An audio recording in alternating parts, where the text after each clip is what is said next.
Superintendent Cook, and I'll be presenting Article 6 and Article 7. Article 6 is titled Board of Education Central Office. This article has increased by $170,107.69 for next year. This increase reflects the need for an interim superintendent and the need for a full-time administrative assistant.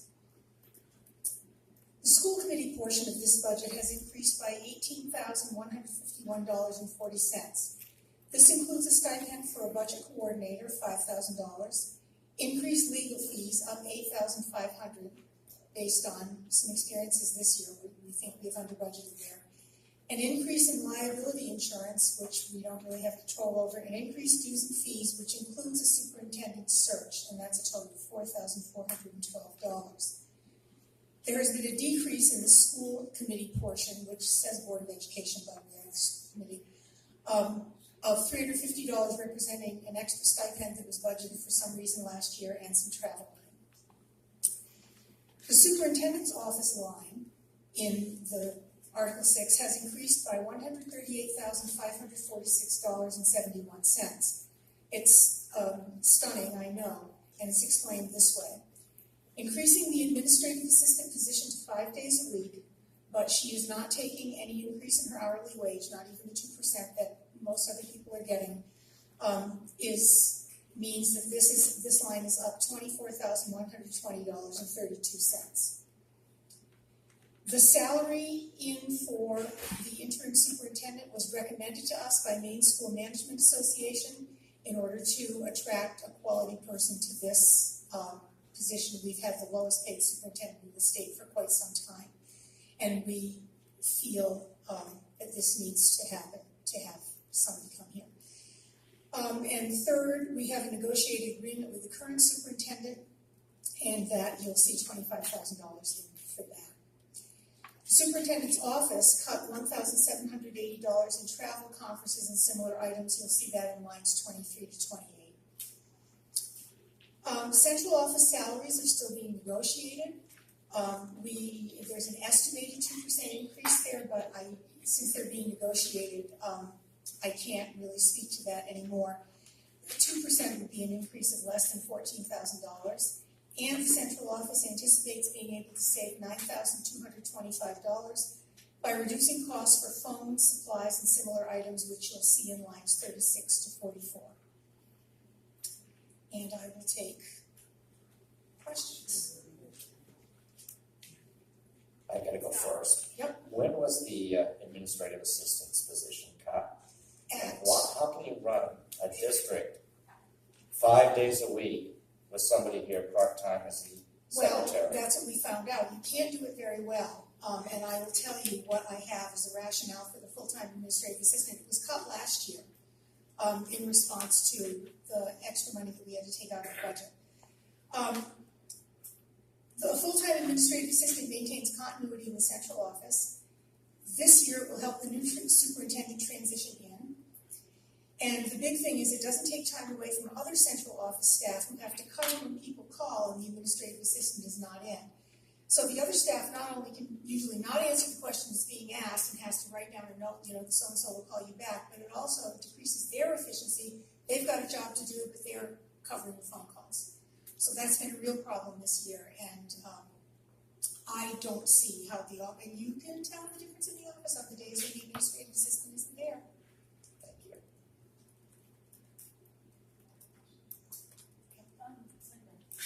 Yeah, in the central office superintendent line item, $25,000. What is that again? It's part of the agreement negotiated with the current superintendent. Okay. As I'm reading this, I'm looking at last year's figure. Now, maybe correct me if I'm wrong, and I'm looking at this budget total. Last year, you guys had a budget total of $101,000 on this line item. I'm looking at last year's budget. Are you talking about the superintendent's salary? No, not No? the salary. Okay. The total budget total for that line item.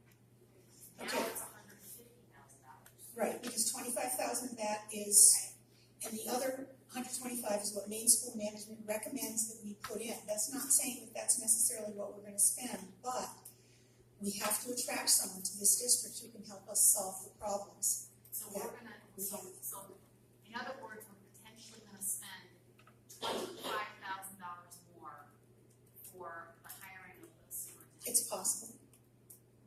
Wow. Careful what you wish for. I have a question that's not necessarily related to the dollar figure, but you talk about an interim superintendent. Why not a permanent superintendent, or could you speak a little bit to Yes. your thinking behind that particular arrangement? And the job of the interim superintendent will be to come in, take a hard look at the way things manage in the office and things like that, and to get us back on track I'll tell you what I have written here. We have a leadership management relationship problem that must be fixed by an experienced full-time person. You can't have someone new to superintendent come in and fix what we need fixed here.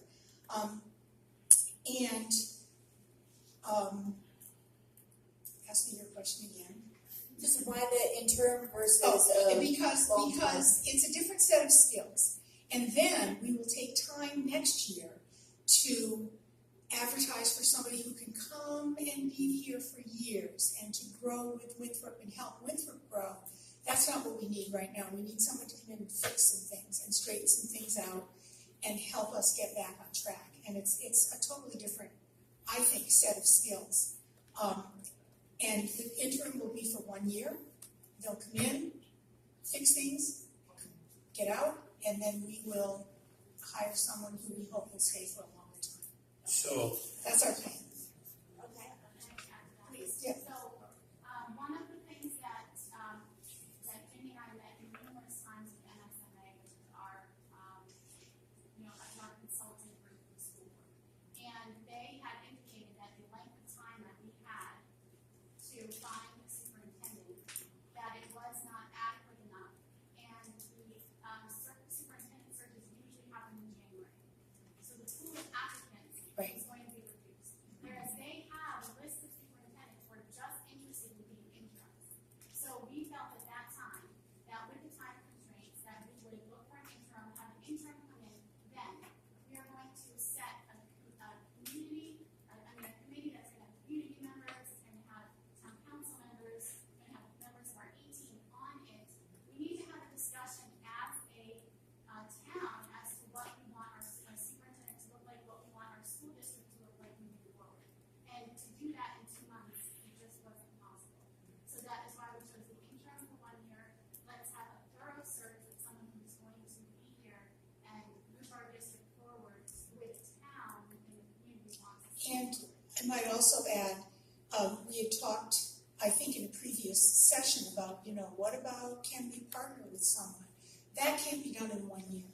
And so that's another, if that's a direction we end up going in, that's going to change what we're looking for. But right now, we need someone to come in and take hold of the reins and help us. No, and I appreciate that explanation too, because I know that one of the long-standing issues over decades is consistency of superintendents in the district. So I appreciate that background. Rita and then Linda. Just on the off chance that the interim superintendent should be super and wonderful, you will not fire him after 1 year if he wants to stay? Well, we're going through the process again no matter what. Okay, but he would not be Yes, disqualified. we have Okay, I just wanted to, Yeah. right, I just If wanted the to make that. on the plan, anybody obvious. would have to reapply and go through the right process. Thank you. Let me ask you this, why couldn't you have brought on board one of the existing principals at one of these schools? Like I had mentioned in the budget process in terms of why can't we look at some of that in the interim here? Because we felt that the best thing for Winthrop is to have another superintendent come in, and I think our principals are effective, very effective where they are. That was our decision, was to do a search for a superintendent. Andy, and that's so it's my understanding then that you're gonna hire an interim superintendent for a year. He's gonna go through the whole learning curve, or she, okay? And then never knowing whether that job may or may not continue. Then you're gonna advertise again at the end of the year and re-interview. And in the meantime, you're gonna ask someone to move from Saco, or it could be next door, but more likely out of state. None of this makes sense to me.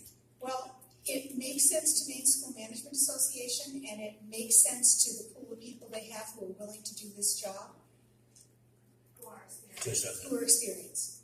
It sounds like, and correct me if I'm wrong, but what I'm hearing is that you're looking at a very specific pool of applicants with a specific skill set who are only coming in with the interest of being kind of fixers, as you will. Yes. With the full understanding that they are transitional, kind of leadership position. But it's also possible that this could be so great that they could decide they wanted to stay, and then they would have to go through the same process, yeah. Scott? You did that for me. Oh, Good. awesome. Carl? What kind of skill set is a permanent superintendent need? A permanent superintendent, an interim superintendent comes in with a built-in set of skills in things like budget, labor relations, all these things.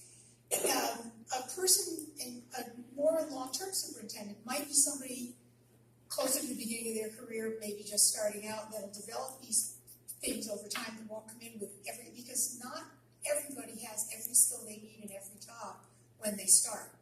You know, I mean, it was a long time since I was a first-year teacher, but I did not have the skills that I managed to develop. And but we're going to look in the future also for a person that's right for Winthrop. But we don't have time to find that person, whoever they are, and they might have this year already been hired by someone else. We need to start next fall and look and talk. What do we want? Who do we want? And get that going. And it takes much more time than we have now. And I like that Kristen, you mentioned having a kind of a group of stakeholders that be involved Yes, in that an process expanded too. group. This process is being handled by the school committee alone because of the time factor. And yes, and we welcome more stakeholders next time. That would be wonderful. Thanks. Let me do Rita and then Joe. Thank you. I just want to add a comment, not a question. Having spent my life in education in some very troubled times and some very troubled places, when you have a superintendent or a principal who understands that the number one factor in a quality education is teacher morale, that is the top thing. That is important. Thank you.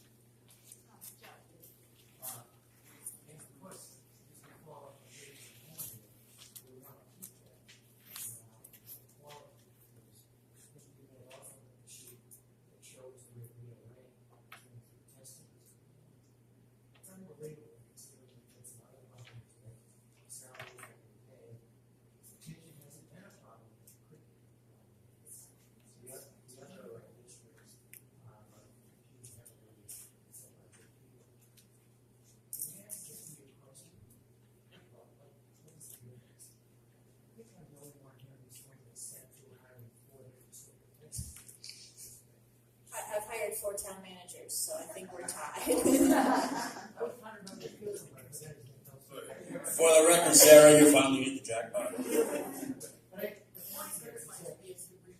When your superintendent is hired, one of the key things in the application process is we did recommendation. Nobody's not the previous superintendents that looked out for them a few months. We didn't know where they were going.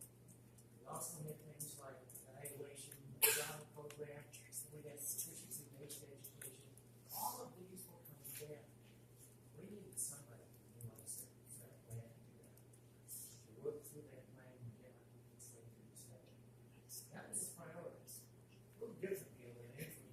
We've got some other problems, mostly management practice style. So, the people that we talk to, they understand what their role is. So, you can tell them that things work out well, we all agree on it, we can go through the application process.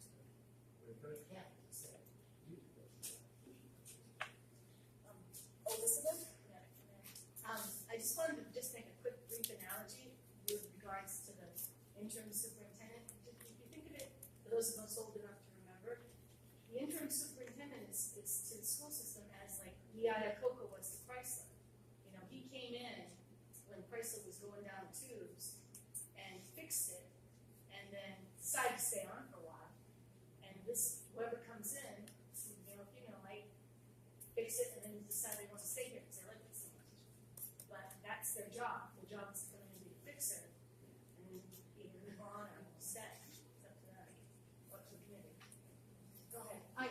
I have a question actually about the process of hiring a superintendent. Am I to understand that just the committee right now, the school committee, is looking for the superintendent? There's no search firm involved, there's no other outside assistance? Maine School Management is helping us with our superintendent search, but they recommended that to get this done as quickly as possible and take advantage of the largest possible pool of people, we do it ourselves. Okay, and then moving forward, when you're looking for a permanent We will solution. involve stakeholders from all around. Okay, stakeholders is fine, but what other professional assistance will you have? And I'm asking again, have you ever used a search firm? Because if we're gonna find somebody who can fix all of the problems that we have in this system, it's gonna have to be a huge pool of applicants. Maine School Management can help us with that also.